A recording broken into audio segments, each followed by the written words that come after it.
ملت اسلامیہ السلام علیکم ورحمۃ اللہ وبرکاتہ۔ حاضر ہم اپنے ایک نئے ویڈیو کے ساتھ۔ ہمارے اس چینل سیرت مصطفیٰ چینل کو زیادہ سے زیادہ سبسکرائب کریں، لائک اور شیئر کرنا نہ بھولیں۔ آج کا ہمارا موضوع ہے اصحاب فیل کا واقعہ۔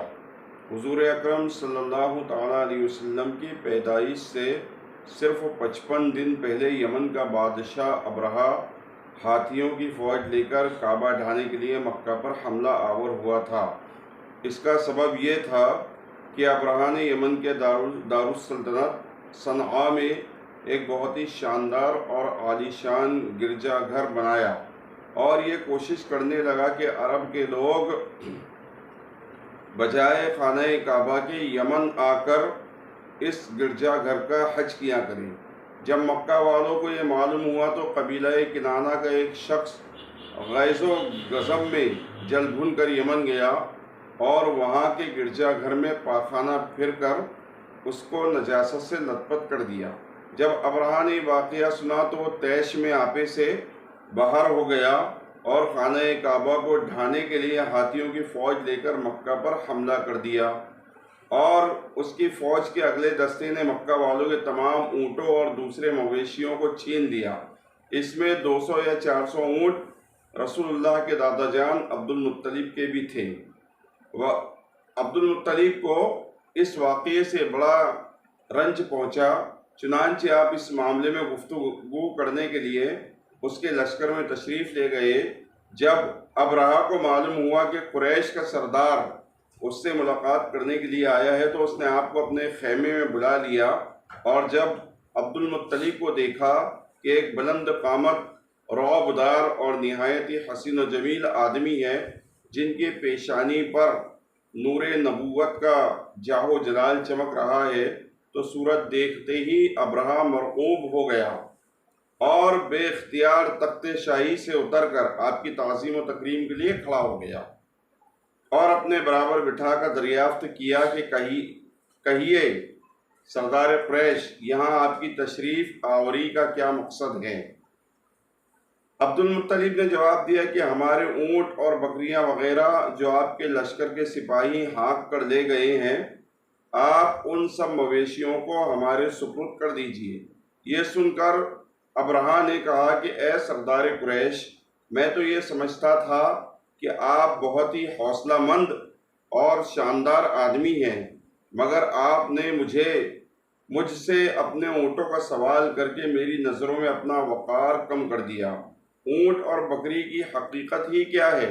میں تو آپ کے کعبہ کو توڑ پھوڑ کر برباد کرنے کے لیے آیا ہوں۔ آپ نے اس کے بارے میں کوئی گفتگو نہیں کی۔ عبد المطلب نے کہا، مجھے تو اپنے اونٹوں سے مطلب ہے۔ کعبہ میرا گھر نہیں ہے بلکہ وہ خدا کا گھر ہے، وہ خود اپنے گھر کو بچا لے گا، مجھے کعبے کی ذرا بھی فکر نہیں ہے۔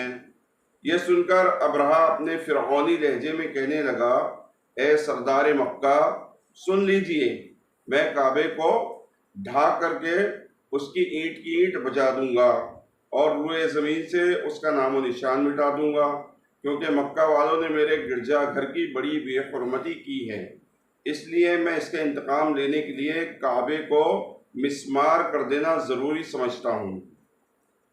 عبد المطلب نے فرمایا کہ پھر آپ جانے اور خدا جانے، میں آپ سے سفارش کرنے والا کون؟ اس گفتگو کے بعد ابرہہ نے تمام جانوروں کو واپس کر دینے کا حکم دے دیا، اور عبد المطلب تمام اونٹوں اور بکریوں کو ساتھ لے کر اپنے گھر چلے آئے اور مکہ والوں سے فرمایا کہ تم لوگ اپنے مال مویشیوں کو لے کر مکہ سے باہر نکل جاؤ اور پہاڑوں کی چوٹیوں پر چڑھ کر اور دروں میں چھپ کر پناہ لو۔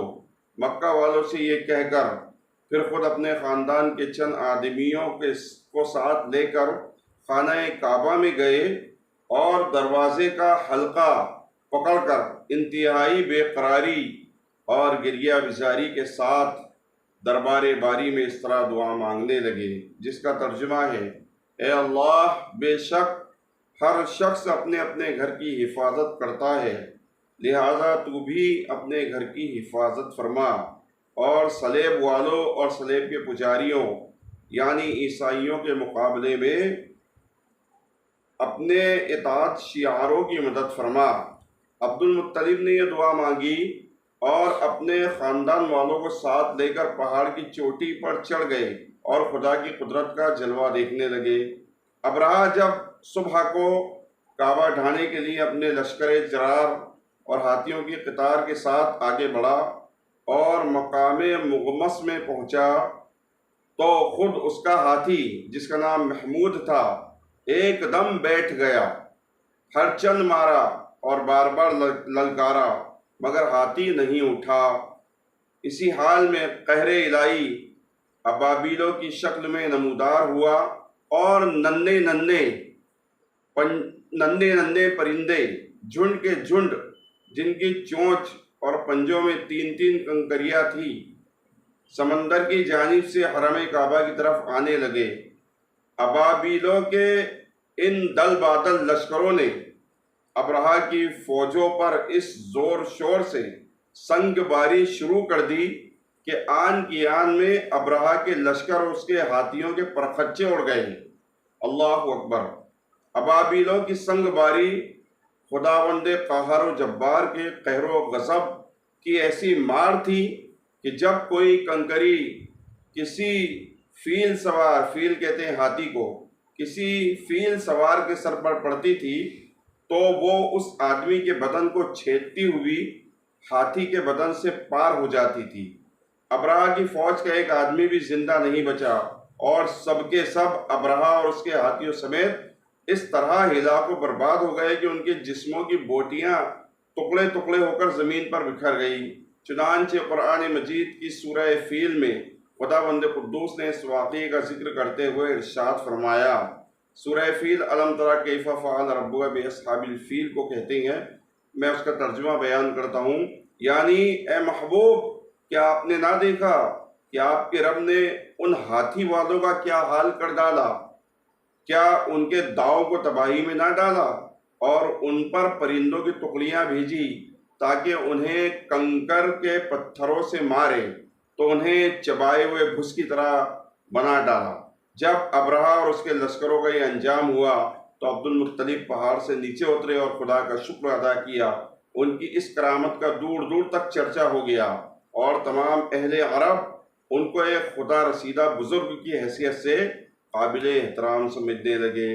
معلوم یہ ہوا اس واقعے سے جو بھی اللہ کی بارگاہ میں بے ادبی کرنے کی کوشش کرتا ہے یا اس کے گھر کو تباہ کرنے کی کوشش کرتا ہے تو اللہ اپنے چھوٹے چھوٹے پرندوں کے ذریعے سے بھی اپنے گھروں کو بچا لیتا ہے، اپنے گھر کو بچا لیتا ہے۔ حضرات محترم، یہ تھا اصحاب فیل کا واقعہ۔ انشاءاللہ اگلے واقعے کے ساتھ پھر حاضر ہوں گے۔ تب تک کے لیے اللہ حافظ۔ السلام علیکم ورحمۃ اللہ وبرکاتہ۔